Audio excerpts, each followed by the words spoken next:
back with a special, a little feature called The Comprachicos by John Boynton Kaiser, which is it is an expose on the chapter in Victor Hugo's The Man Who Laughs about the Comprachicos and the history of the legend and actual events that happened. But let me set this up first. Then we shall proceed. Put a title on there.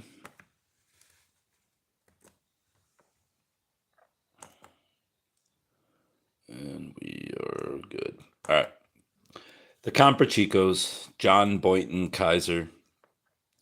And it has a 1. So we'll go see what the footnote says.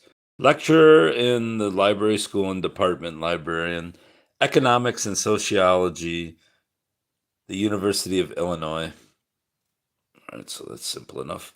It's a 19-page exposition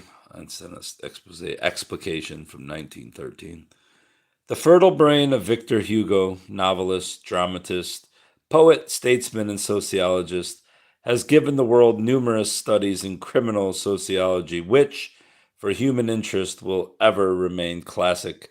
Less classic and less well known than many of these studies, yet strangely combining fact and fiction, is the second of the 2 preliminary chapters to L'Homme qui rit, I don't know how to say these French words, wherein Hugo describes at length a people whom he calls by the Spanish compound word comprachicos, signifying child buyers. It is a chronicle of crimes and punishments in which strange history is written, and cruel and forgotten laws recall to mind ages long since past, much condensed. Though freely employing his own language, Hugo's description of the Comprachicos is given here. The language of no other will suffice. The Comprachicos, or the Comprachicos, were a hideous and nondescript association of wanderers, famous in the 17th century, forgotten in the 18th, unheard of in the 19th. They traded in children, buying and selling them, but not stealing them. They made of these children monsters. The populace must needs laugh, and kings too. The mountebank is wanted in the street, the jester at the Louvre. The one is called a clown, the other a fool. By the artificial production of teratological cases, the Comprachicos developed a science and practiced an art. They kneaded the features, stunted growth, and fashioned hunchbacks and dwarfs. The court fool was their specialty. Dr. Conquest, member of the Amen Street College and judicial visitor of the chemists' shops of London, wrote a Latin treatise on this pseudo-surgery. Justice of Carrickfergus states that a monk named Avonmore was its inventor. A remarkable specimen of this science was Perkeo, the dwarf of the Elector Palatine. Another type of manufactured monster was that utilized by the Sultan and by the Pope.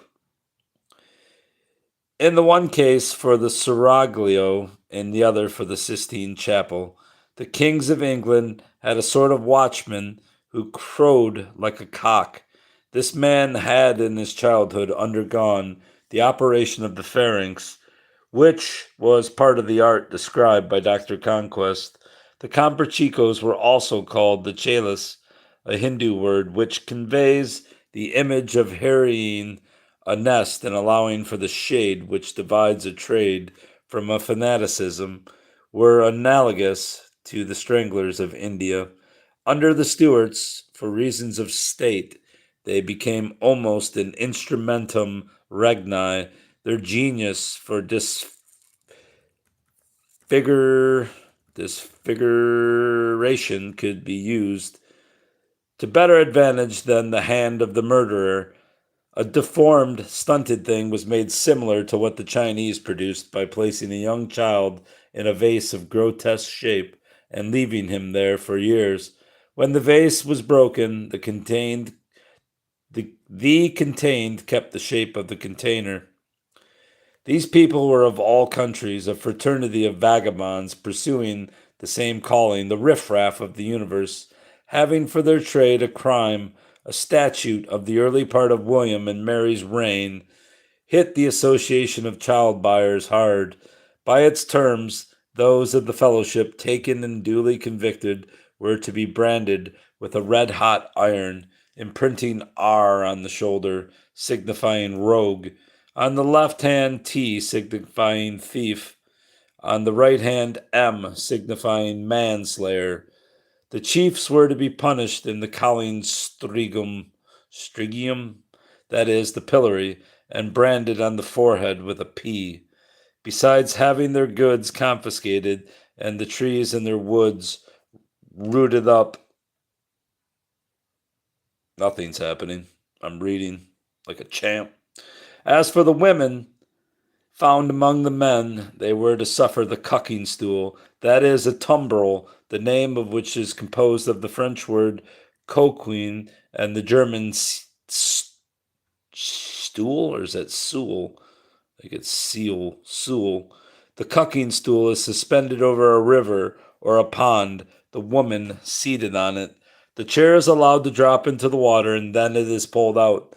The dipping of the woman is repeated 3 times to cool her anger, says the commentator Chamberlain. Let us for a moment recall very briefly the story of the man who laughs, and the part played in it by the subjects of our inquiry. The hero, known to the reader as Gwynplaine, is the legitimate son and consequent heir of a deceased nobleman who was sold in the year 1682 by order of His Majesty to a leader of a band of Comprachicos. They work upon him, mutilating his ears, eyes, nose, and mouth, and make of him a laughing mask by performing the operation which Dr. Conquest describes as bucca fissa usque, I don't know how to say these words, ad oris genezivis denudatus nasuk mergerdado Masca eris et ridibus semper, and very poor medieval Latin it is, for cheeks slit clear to the ears, gums laid bare, and nose battered. You will be a mask and will ever grin. Gwynplaine is trained as a mountebank. The band desert him, and with the exception of the member who has performed this operation, perish in a storm at sea, but not until their sealed confession is set afloat. The abandoned child is taken in by an itinerant vendor of patent medicines who combines the qualities of philosopher, showman, and grumbling philanthropist. He reaches man's estate, and his face is his fortune. The sealed cask of the perishing Comprachicos is, of course, found, and the confession it contains leads to the arrest of Hardquanonne, the only remaining member of the band and the disfigurer of Gwynplaine. The latter confronts him on the 4th day of his enduring the peine forte et dure. Pardon my botching of whatever the hell that is, for failure to admit his guilt or testify in court. With his dying gasp, Hardquanonne laughs at his victim and confesses. This is the story in brief, so far as it pertains to the business immediately before us, which is to ascertain how much is fact and how much is fiction of what has been given about the Comprachicos as history. To enter into the dissection of names and the anatomy of probabilities with regard to a novel by Victor Hugo is perhaps undertaking a dangerous operation, but should it be needed, precedent can be produced. English and American literary criticism from 1869 on has taken little account of the question of the historicity of the Comprachicos. If it has touched upon it at all, it assumed that these people were the product of an overwrought or at least a highly developed imagination. Comment in French literature is rare, and in the same strain, the word Comprachicos was created by Hugo. So much is established. It is a correctly formed Spanish compound word, but has never been used in ancient or modern Spanish in either the literary or vulgar language of the Spanish people. This tendency of Hugo's to create self interpretive words correctly made from the viewpoint of philology has not escaped the notice of the historians of French literature.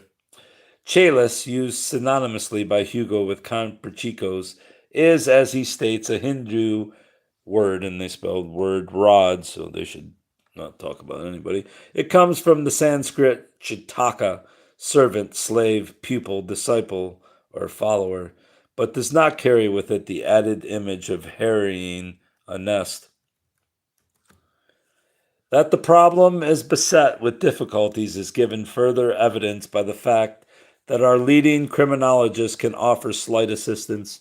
Dr. Constancio Bernaldo de Queiroz, who has examined the historical annals of crime in Spain and whose modern theologies of criminality has recently been given us in English, answered a general query put to him by saying that there is no documentary proof for this chapter in Victor Hugo, but he admitted that occasional instances of the buying and selling of children do occur in Spain. He named Hirtis and Ancaris as regions where it was not entirely unknown. Professor Hans Gross of Graz, whose researches have led in part into similar fields, admits that he too has never found documentary proof of any such practices as are ascribed to the Comprachicos, although he has been for many years engaged in tracing to their sources the accounts occasionally seen in the newspapers of London, Paris, and Rome of children stolen or purchased and then artificially deformed for the purpose of begging. He has found none of them authenticated by evidence. He gives it as his belief that some such newspaper account is the basis of this romance of Hugo's. Mr. Arthur MacDonald, whose published researches in the subject give authority to his words, has expressed the belief that such practices may have been not only possible but probable under exceptional conditions. To these general views of the question, add that of Dr. Paul Barrett of the University of Paris, who has recently produced a source study of De Victor Hugo, Paris, 1911. Certain of Hugo's works. In preparing this study, Barrett, is it Barrett or is it Barret? I don't know. Barrett read all the books that Hugo had while at Guernsey, where L'Homme Quérit was written, and he comes to the conclusion that it is possible to reach a definite solution of the question regarding the Comprachicos. The matter does not come up in the source study alluded to, but the opinion has been expressed in a letter to the writer. Further, there is a statement purporting to come from Victor Hugo himself in which he gives his source for this chapter now under investigation. But let us leave these for consideration a little later and examine some of the matter we have already quoted from Hugo above. Of Dr. Conquest, the author of the Latin treatise of Justice, of Carrickfergus, and of Avonmore, no trace appears. The name Dr. Conquest may have been suggested by that of Dr. John Conquest, 1789 to 1866, a noted man midwife of London, who died shortly before this book was written. Or it may have been that there was a Dr. Conquest in the College of Physicians in London, which had its home at the end of Amen Street from 1652 until the Great Fire in 1666. But several contemporary lists of members of the college do not contain his name. Justice is a name not unknown to history, but a search reveals none such hailing from the little seaport town of Carrickfergus on Belfast, Lough. The buying and selling of children is one of the practices attributed to Comprachicos. History records that such a practice was well within the jus vitae nesic, I don't know how to say it, conferred by the patria potestas of Roman law upon the parent of the child, and sales into bondage, where the member of a family was treated as a mere chattel representing a certain money value, must have been of tolerably frequent occurrence. The traffic in the bodies of their own children carried on by the patriarchs of the Roman race is noted in Edward Post's commentary on the Institutes of Gaius. It was declared unlawful in the times of Diocletian and Maximian, but was allowed immediately after birth in cases of extreme poverty under Constantine, and this latter provision was retained in the Code of Justinian. Occasional instances of child selling have been recorded in Spanish history, for example, at the time of the expulsion of the Moriscos. Charles Henry Lea in the Moriscos of Spain refers to some passages in Jenner and Cabrera on this subject, which allude to the time when the Royal Council was discussing what should be done with the children of the Moriscos. In Anglo-Saxon law, the right to sell children into slavery was limited to cases of necessity and applied only to those under 7 years of age. But to meet the issue more squarely, let us see whether in English law there is any legislation that will give the semblance of truth to Hugo's statement that a statute of the early part of William and Mary's reign hit the association of child buyers hard. In the statutes at large, none appears, and a search through other editions of the statutes and an examination of the works of the legal historians and commentators has failed to reveal any during any period of English history. But in one out-of-the-way source there does appear an enactment passed only some 40-odd years before the time given by Hugo, an edition of the Acts and Ordinances of the Interregnum 1642 to 1660, edited by C.H. Firth and R.S. Raitt, contains an ordinance against stealing children. Wouldn't that just be common law? Passed May 9th, 1645, which reads in part as follows. Whereas the House of Parliament are informed that divers lewd persons do go up and down the city of London and elsewhere, and in a most barbarous and wicked manner steal away many little children, it is ordered by the Lords and Commons in Parliament assembled that all officers and ministers of justice be hereby straitly charged and required to be very diligent in apprehending all such persons as are faulty in this kind, either in stealing, selling, buying, inveigling, purloining, conveying, or receiving children so stolen, and to keep them in safe imprisonment until they may be brought to severe and exemplary punishment. It is further ordered that the marshals of the Admiralty, and the Cinque Ports do immediately make strict and diligent search in all ships and vessels upon the river and at the downs for all such children, according to such directions as they have or shall receive from the Committee of the Admiralty and Cinque Ports.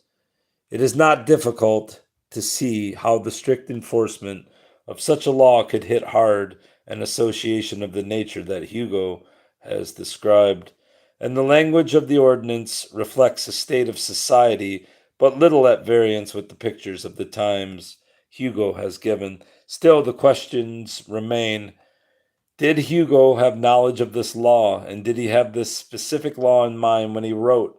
The law had been passed not long before the period in which his story is set, and although direct evidence is lacking, yet the presumption that Hugo knew of this law and utilized his knowledge at this point is not far-fetched.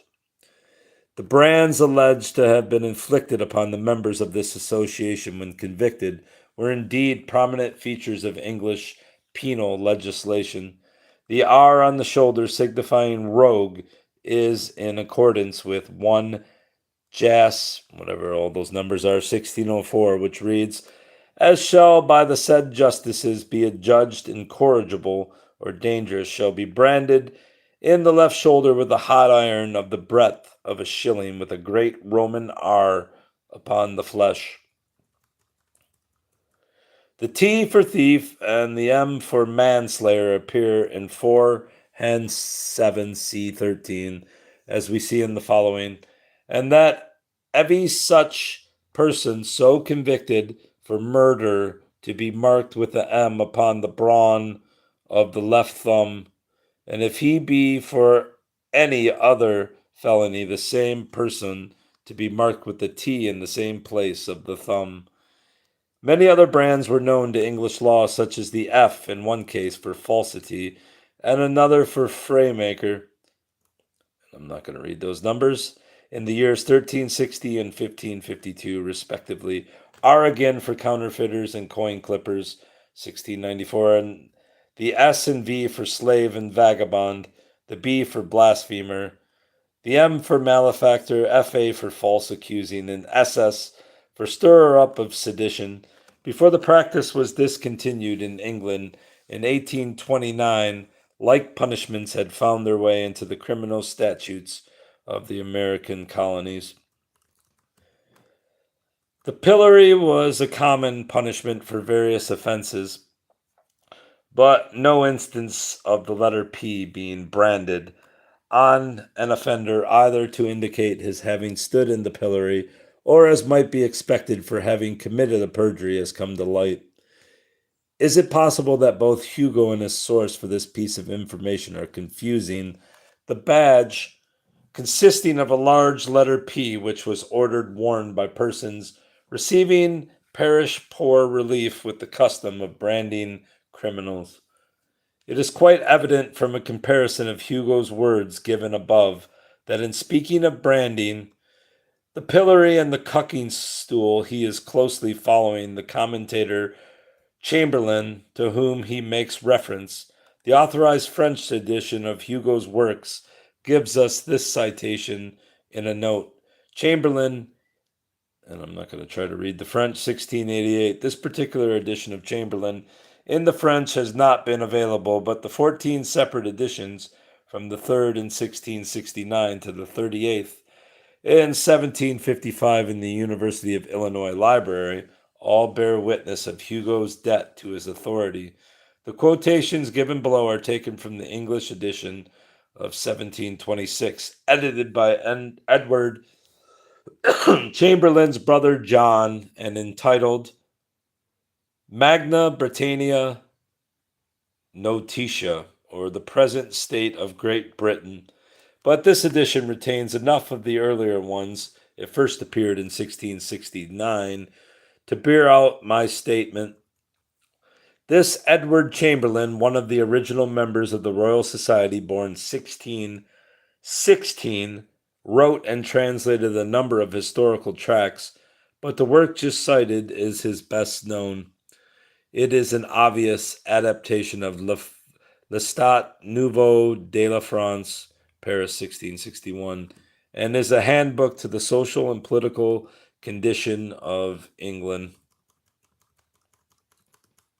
Chamberlain says, page 193 of the edition I have noted, in all such felonies where the benefit of clergy is allowed, as it is in many, there the criminal is marked with a hot iron, with an M for manslaughter on the left hand, or with a T for thief, and wandering rogues are to be marked on the shoulder with an R.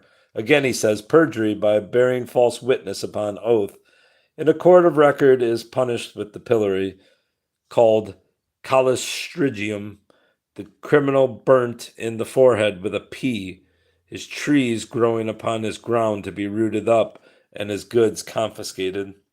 Scolding women are to be set in a trebuchet, commonly called a cucking stool, probably from the French coquine, and the German stool.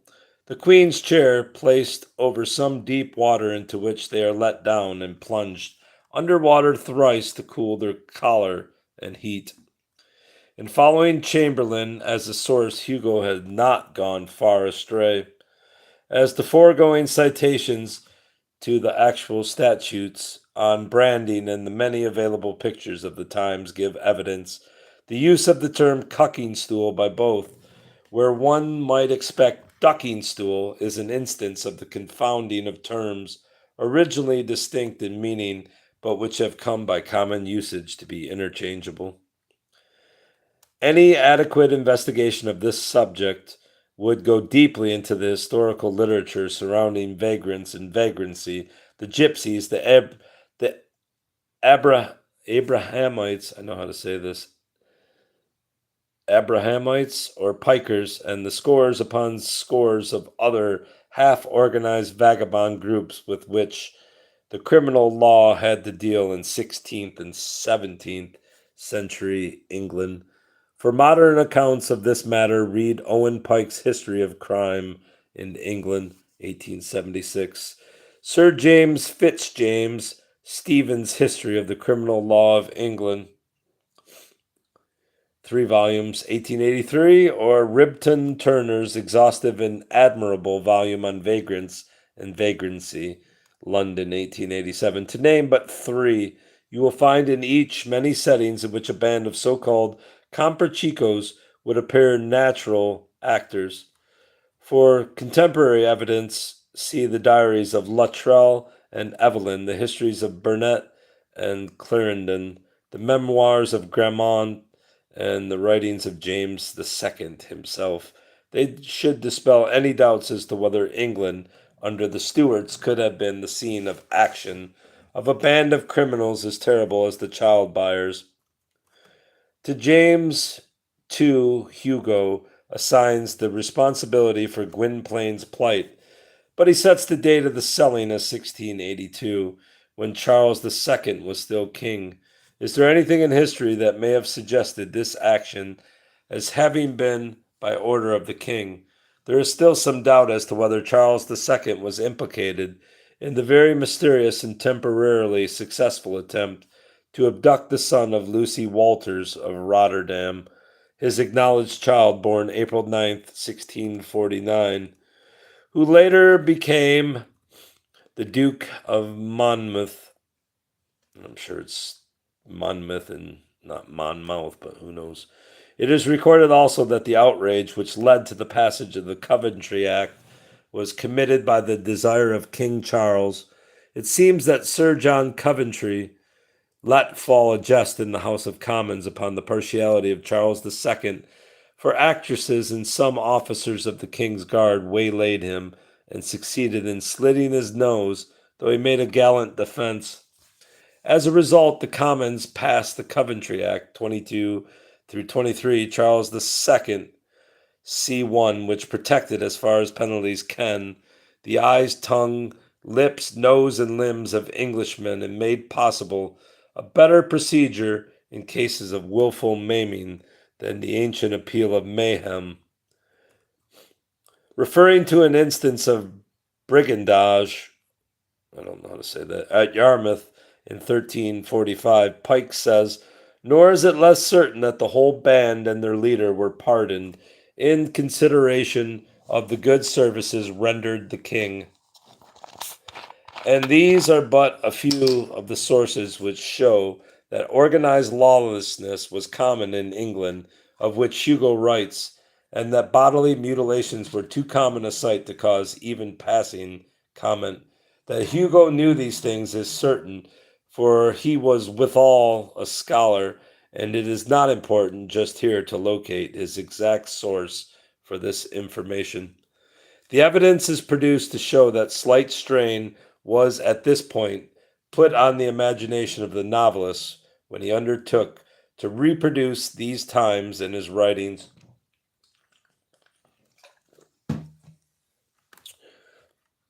Subsequent chapters of The Man Who Laughs suggest other possible clues which need examination. In the second chapter of Book 2, Ursus assumes to read from Dr. Conquest under the title De Denisatis, and again from Hugo Plagens Versio Gallica Will Tyree, citing the passage Neris habens mutilis in such a way that one is tempted to believe that knowledge of the person who bore this mutilation and of the perpetrators of the dead will be of definite value. The citation is an accurate reference to William of Tyre's Historia Rerum in Partibus Transmarinus Gestarum, chapter 23, book 2, and is found in Means, I don't know how to say that name, Patrologia, reads as follows. I can't read that, obviously. A certain Greek named Tatinus had attached himself to our camp, a man intimate with the emperor, but worthless and treacherous, whose nostrils had been mutilated as an indication of his rascally character. By order of the emperor, this man had been assigned as our conductor and companion when we asked for a guide to ensure greater safety. Mention is made of the same man in the best French edition and in Colvin's reprint of Caxton's translation, under such varied spellings as Tatin and Tatins, Latins, Latinus, Tassius, and Tantin. A note in Colvin's reprint says that Latins is a corruption for Tatinus, or Estatin, called Tatinus the Noseless, who was prefect of the palace of the emperor of Constantinople, but whom Anna Comnenus calls Tatichius, saying that he was a Saracen by birth. He is called Tatis. Leones in the chanson, I can't say these words, the French text has a note on whatever that is, explaining that the mutilation had been inflicted as a punishment, but adds that the chanson d'Antioche represents Tatinus as one of the wisest and best of the emperor's counselors, in which view Anna Comnena concurs. This chanson is a poem written about 1180 by Graindor of Douai, who used as a basis the verses of Richard Le Pellerin. The work of Anna Comnena, 1083 through 1148, referred to is the Alexiad, a history of the reigns of Isaac Comnenus, 2 books, and Alexius I Comnenus, 1048 to 1118, 13 books, the latter one of the ablest rulers of the Byzantine Empire. To Professor Barker of St. John's College, Oxford, I am indebted for further references to this man. Raymond of Agile describes him as Naribus Truncus et omni virtute. He had lost his nose and his character. Again, he appears in Hagenmeyer's Gesta Francorum and Peter the Hermit, and in von Sibel's history, but none of them gives any valuable or suggestive clues to the perpetrator of this mutilation. Volumes have been and might again be devoted to a history of mutilation as a crime and to mutilation and torture as legal punishments, among others. Voltaire, in his anonymous commentary on Recaria, has mentioned the mutilation Hugo notes as being commanded by the Sultan and the Pope. And at least one book has been written on the subject, Hanging in Chains, a victim of which obsolete practice Gwynplaine, as a lonely boy, was called upon to witness. To one of these obsolete punishments, the peine forte et dure, I don't know how to say any of those, Hugo had hard quinone, submitted for failure to testify or admit his guilt as mutilator. The punishment is vividly pictured. Here again, Hugo is following Chamberlain, with a result quite in accord with the records of history, as both Pike and Stephen and others bear witness. This punishment of being literally crushed to death with weights of stone and iron was not removed from the English statutes until 1772 by the passage of 12 Geo 3 C20, and it was not unknown in the early part of the 18th century, to which he assigns it. Witnessing this punishment, we here cited the laws of Alfred and Godrun, the Anglica Charta of 1088, the Consuetudo Britannica, the Legis Ennae, and the Charter and Statutes of King Adelstain. Further, Victor Hugo descants thus: plagiary, said the sergeant of the coif. That is to say, a buyer and a seller of children.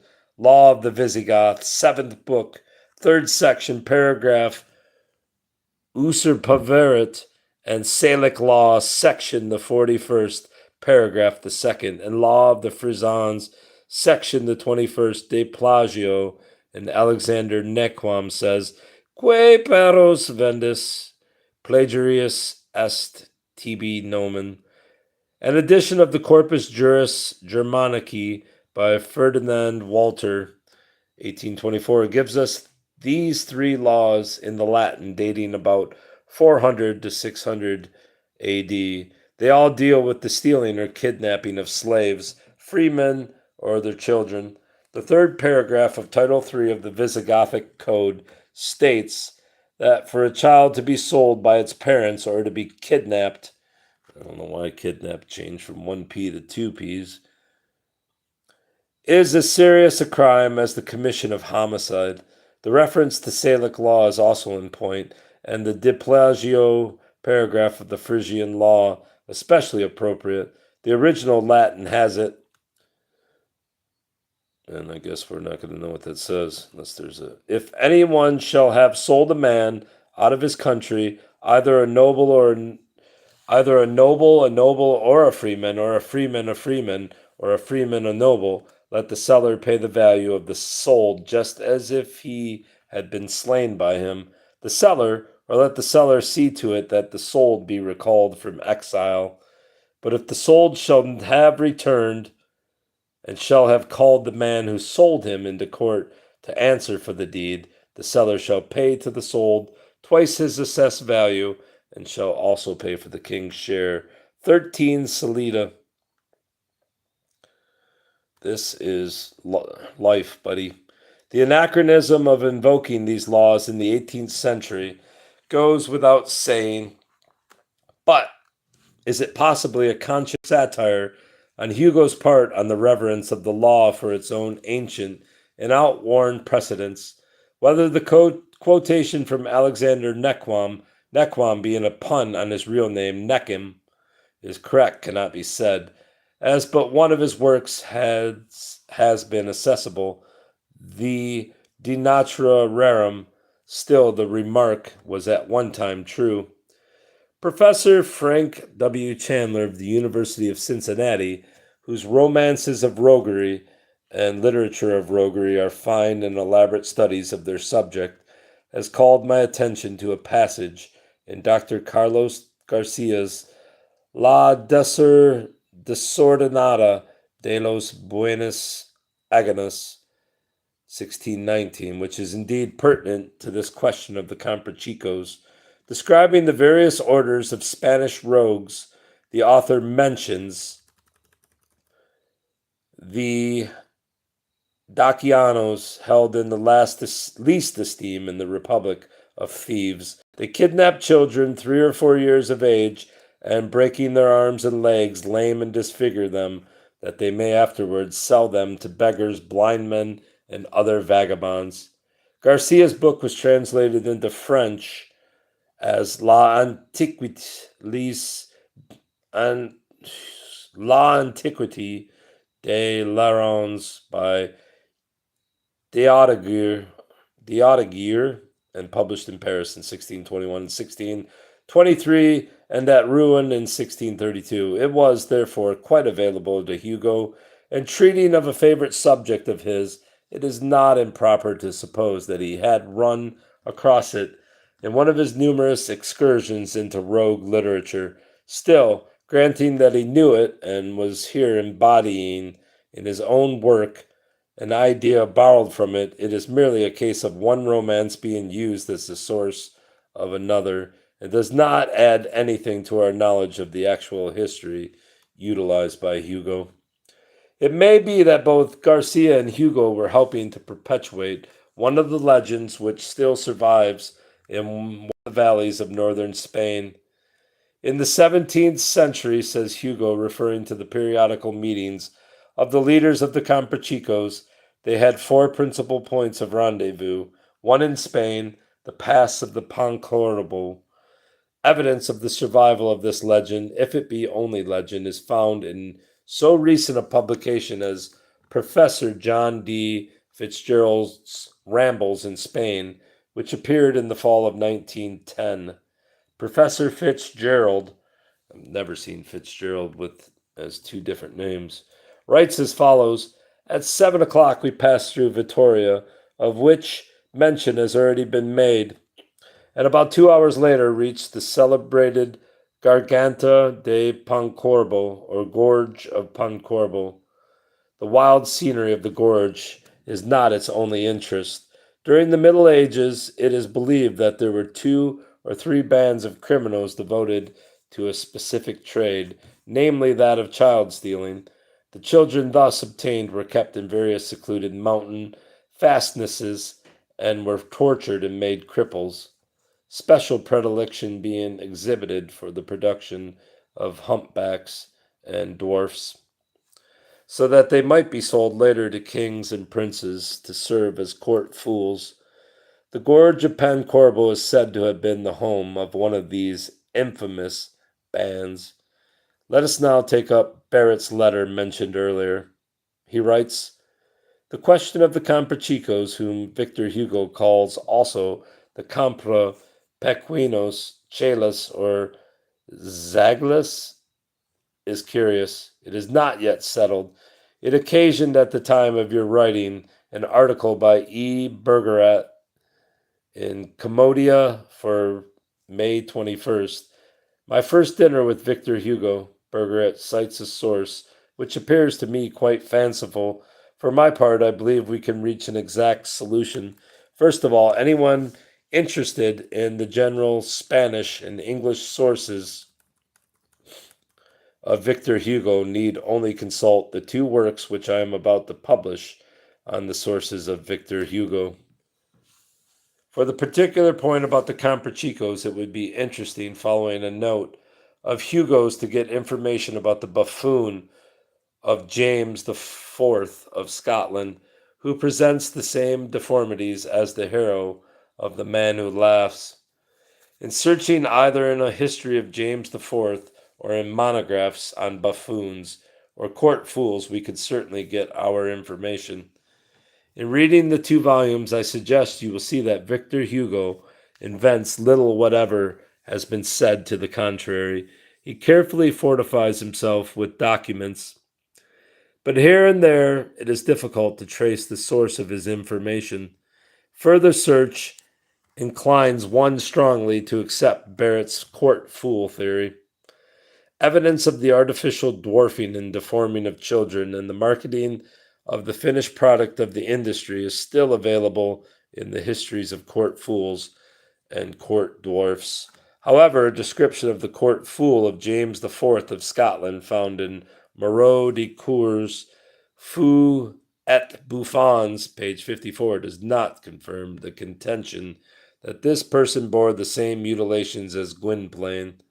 He seems to have been almost a case of Siamese twins, for he is spoken of as a double monster, one being bright and lively, the other a dull, drunken idiot, who ended by killing his brother and dying himself an alcoholic. Doran's History of Court Fools gives a description of Jemmy Camber, court fool of James V of Scotland, and this and this description found originally in Robert Armin's Nest of Ninnies. The nest of ninnies would scarcely seem even remotely suggestive of Gwynplaine to the most generous of source seekers, though Camber has a few of the characteristics of the former, such as nose flat, wide of mouth, whose very presence made the king much sport. And he did come of gentle blood. The many instances of Victor Hugo's using the court fool in his various writings suggests that he is familiar with and interested in his history. In this connection, a search through this history brings to light some additional evidence that much of the chapter on the Comprachicos need not be considered fictitious. The court fool has occupied a place in the pages of history from the days of the Ramayana in the 15th century BC. He appears at the courts of Philip of Macedon, Attila, Harun al-Rashid, and Montezuma, and to the number of 500 in the retinue of the African potentate Monomotopa. Sure that's totally botched. During the Middle Ages, he flourished in varying numbers in all the royal households, and even at the courts of the lesser nobility, he was a prominent and frequent figure. His female counterpart is known to history from the days of Harpaste Fall of the wife of Seneca to Catherine Lees. I'm not sure what the foul is. Of the Duchess von Sachsen-Weissendam of Drena, 1722. Deuce on the clowns and fools of Shakespeare gives 9 classes of fools. Gazow mentions 5 types of buffoons, but it is necessary to leave this interesting literature with its goodly bibliography and consider the more specific question of court dwarfs, especially the artificially dwarfed and deformed little creatures who have at different times played their parts as court appendages. To go back in history, the dwarfed Aka race of equatorial Africa figured at the courts of the pharaohs, and Tom Thumb in the tradition was at Arthur's court. The first authentic court dwarf in England was Exit, in the retinue of Edward VI, and the last was Copperan, dwarf of the Princess Augusta of Wales, mother of George III. Almost time for my cold medicine. Zircon, the Moor at the court of Attila in 449, was a hunchbacked dwarf, bandy-legged, flat-nosed, and a stammering idiot. Concerning artificial dwarfing, Doran, page 39, says that parents often made their children dwarfs by stunning their growth in order to make profit out of them. And he mentions, page 36, the Forum Morianum, that Roman market for misshapen creatures, heavy and hideous in body and childish in mind. The sport of kings and emperors, and kept by ladies for amusement in their own apartments. Larousse confirms this, saying that the traffic in male and female dwarfs became so great at Rome that there was need of a special market for this kind of merchandise, and that the profits were so considerable that the Orientals took up the artificial production of this marketable commodity by a process identical with that of the Chinese, who bind their daughters' feet. They were able to produce stunted and deformed creatures with which they furnished the Roman markets. At Pompeii are found Etruscan vases from which the Romans used to drink, and which have the form of these disgusting creatures, the playthings and laughingstock of a blasé society. The Greeks and Romans learned the industry from the Orientals, and during the Bas Empire, the dwarfing of dogs was followed by the art of arresting growth in the human race. Court dwarfs were again the fashion, and the recipe for their manufactures was the same as at the time of Domitian and Tiberius. The New Britannica articles Fool and Dwarf, to cite another secondary but well recognized authority, states that during the empire, the manufacture of human monstrosities was a regular practice, slaves of this kind being much in request to relieve the languid hours. Oh, those poor people, they had to live those languid hours. Scurae and Morianus were the Roman parallels of the medieval witty fool, and the Latin nanus and pumillo were terms alternately used to describe the natural and unnatural dwarf. Various recipes for dwarfing children have been from time to time in vogue. Uh-oh, what's going on with my camera? Sons of bitches. Illuminati's trying to stop me. Various recipes for dwarfing children have been from time to time in vogue. The most effective, according to report, was to anoint the backbone with the grease of moles, bats, and dormice. At least so runs the rule in the Miscellanea Curiosa Medica Physica, published at Leipzig in 1670. George Albers, in his well-authenticated novel of Egyptian life, Uarda, shows a dwarf in the making, and another of these creatures figures prominently in the story.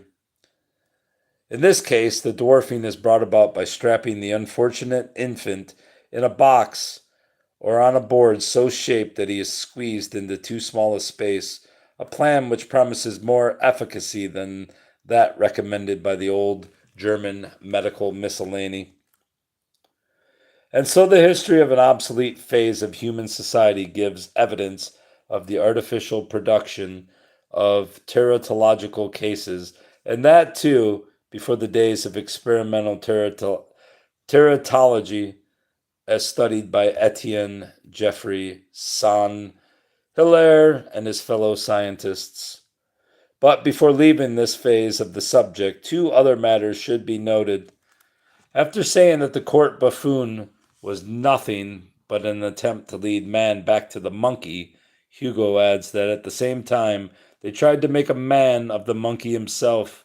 He names Barbara, Duchess of Cleveland, Frances Sutton, Catherine Sedley, and a Duchess of Medina Celi, I don't know what it is, as great ladies in whose retinues were to be found marmosets, baboons, cape monkeys, and an orang-ut. Is that how you said orangutan back then?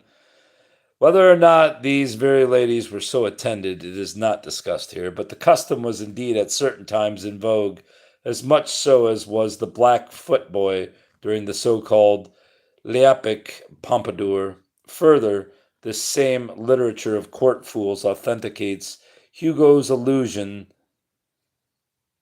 to the king's cock-crower made in this chapter on the Comprachicos, and precedent is also found for the knighting of a mountebank, which occurred in the reign of Queen Anne. This may have been not without its effect on the career of Gwynplaine, the mountebank made peer.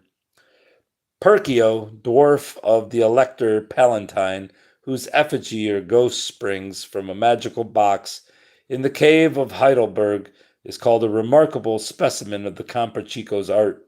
Perkeo was in truth fool of Charles Philippe, Elector of the Palatine in 1728, and a grotesque statue of painted wood representing him is appropriately placed in front of the celebrated Tun of Heidelberg, or is it Tun? I don't know which one it is, Tun. One story is that he never went to sleep without having absorbed some 18 or 20 of its 140,000 liters of excellent Rhenish wine. Another, that for 15 years he jealously guarded this huge cask, from which he alone might drink until at length it was emptied, and he lay down beside it and quietly passed away, leaving as a final request that he be buried with his mouth under the faucet, and that a statue of him be placed where he was wont to sit. Both requests were complied with, of course they were, In Hugo's Larin, letter 38, there are several pages devoted to a description of Heidelberg's famous cave, the Great Tun, and its diminutive and jovial guardian. Beside the guardian statue is a clock which opens with a thread when a thread is pulled, and out comes a fox's tail to brush the face of the inquisitive visitor. This is the buffoonery of the little dwarf. That's brilliant, actually. Did the ironical, sneering, hideously joyful, and immovable smile carved on the face of this grotesque statue, and I believe I have it. Oh, no, that's not it. What the frick is it? Or is that bastard statue? And this, I thought, which was from the Perkeo thing, looks like that fucking one guy. Anyway, I'll get back to that later.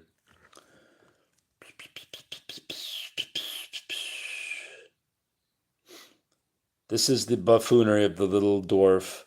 Did the ironical, sneering, hideously joyful, and immovable smile carved on the face of this grotesque statue suggest to Hugo the laugh which the Comprachicos affixed to the child Gwynplaine? And what of the chalice mentioned earlier as synonymous with Comprachicos? And what of the analogy to the stranglers of India? The stranglers of India, the thugs or fansigers, were an extraordinary fraternity of assassins known to India for many, many years. Their history has often been written, and we may note here only the analogy to the supposed Comprachicos. They were indeed an organized people bent on a peculiar form of murder. It was their trade, almost their religion, better perhaps, as Hugo says, their fanaticism, in the Ramasiana, or vocabulary of the thug language, appended to Captain Sleeman's 2 small volumes of the thugs, or fansigars of India, there occurs the word chela, explained under the entries Auguria, Bertodi, and Margi, in each case meaning the disciple, slave, or follower. It cannot mean Comprachicos any more than can Comprachicos be considered a real Spanish word. The main point made here is that it is a real word and is found in the description of actual people of whom Hugo says the Comprachicos were analogous. Now, after endeavoring to solve this problem with information that has come down, what the hell did I just do? With information that has come down from others, has Hugo himself left anything bearing on it? In Barrett's letter, he calls fanciful an explanation of the origin of the Comprachicos given by E. Bergerac. Bergerac, writing of a dinner at the home of Hugo, says, Victor Hugo only said further that it was at Guernsey that he had written his best book, which, master, L'Homme qui rit, England, is all in L'Homme qui rit. I'm sure I botched that too, and it alone is there. You believe that the Comprachicos are an invention of my own, but you are wrong. The Comprachicos are authentic. Their historian, Chiclardus, has furnished me the elements of L'Homme qui rit. I have only put them into a book. Who? Chiclardus, asked Monsallet, his eyes turned on the smiling face, and the poet enjoyed his mystification. Well, well, Charles Monsallet, the scholar, the bibliophile, the Monsallet, who knows everything, does not know Chiclardus, not even the name, I vow. Well, when we came to Jersey after the coup d'etat, I found there a lot of 16th and 17th century books, Latin for the greater part, which the Protestant emigres, driven from home by persecution and tyranny, and brought and left there, they were being sold at their weight in paper. I saved as many as I could, and among the number were the works of Chiclardus, unfortunately incomplete. So incomplete were they that but one volume remained, the 12th, but luckily it treated of the Comprachicos, the robbers and deformers of children. Sounds like a bunch of bullshit. From this odd volume came the Ham Kurit. There you are. The Bibliographical Division of the Library of Congress, after searching through its biographical dictionaries and bibliographies of the 16th and 17th centuries, reports itself unable to throw any light on this Chiclard. Chiclard? Is it Chiclard or Chiclard? Mr. Fortescue, late keeper of the printed books in the British Museum, writes that he too cannot find even the name Chiclard or Chiclardus, and that his judgment is that the story of such an author is imaginary. Yet, Dr. Paul Barrett, mentioned above, has recently been able to bring to light this obscure author.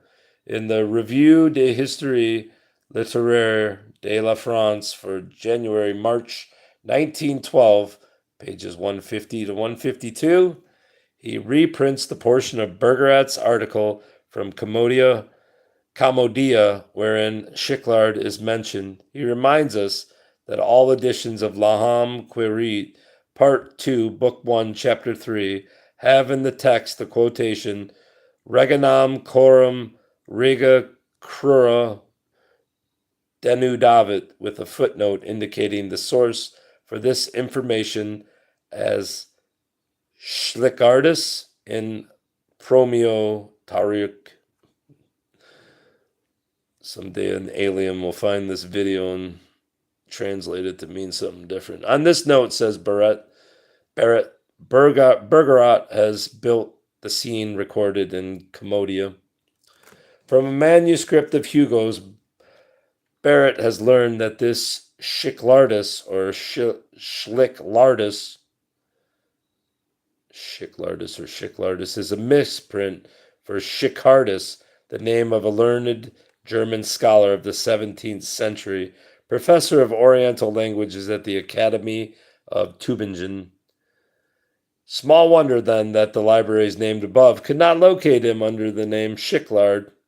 The writings of this scholar, however, are all on Oriental and Hebrew philology, says Barrett, who has examined his works in the Bibliothèque Nationale and throw no light on this Comprachicos problem.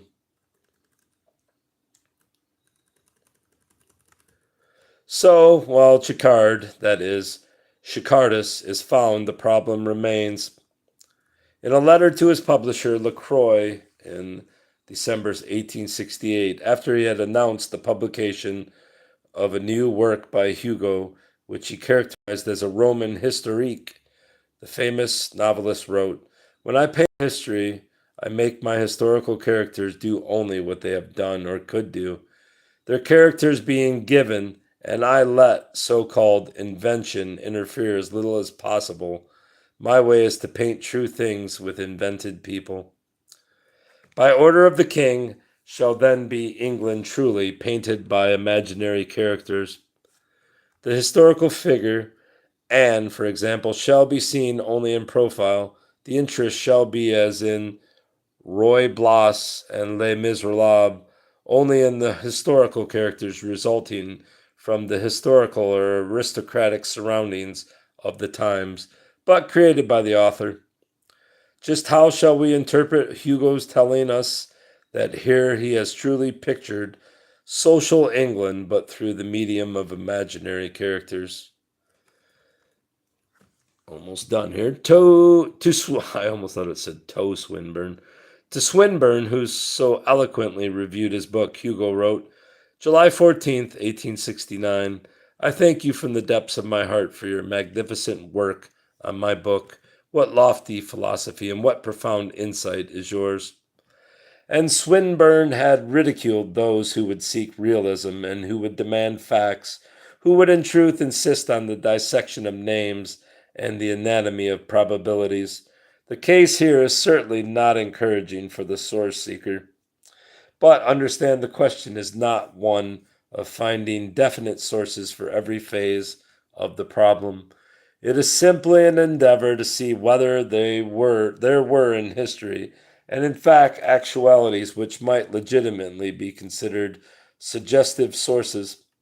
To find evidence of a 17th century vagabond half-organized association of wanderers who traded in children, who worked upon them, and sold them other than they had purchased them, altered in shape and countenance, mutilated and deformed, an organization which necessitated stringent laws for its extermination, to find also what manner of society there was in the 17th century England, of the story and the trace citations to laws and sources which the author made.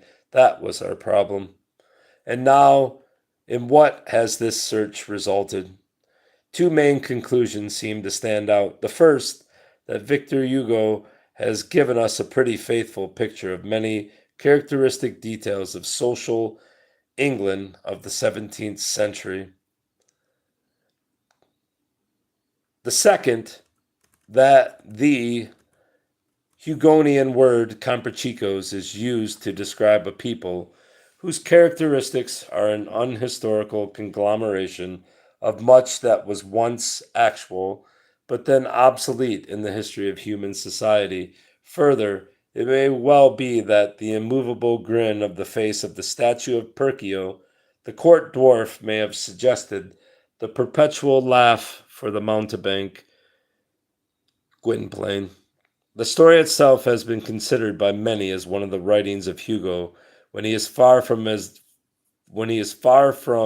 at his best, and literary criticism is wont to call it an absurd mixture of the horrible, the fanciful, and the impossible. Yet, even by such a cursory survey as this, of but a part, there appear evidences of much actual, though confused and unpleasant, history, and no little knowledge, skill, and ingenuity on the part of the author employed to produce this novel and its doubtful chapter in the literature of a forgotten villainy. And this is from 1913. And what was the publication? I guess I could just scroll up. The Journal of Criminal Law and Criminology, Volume 4, Issue 2, Article 8, 1913.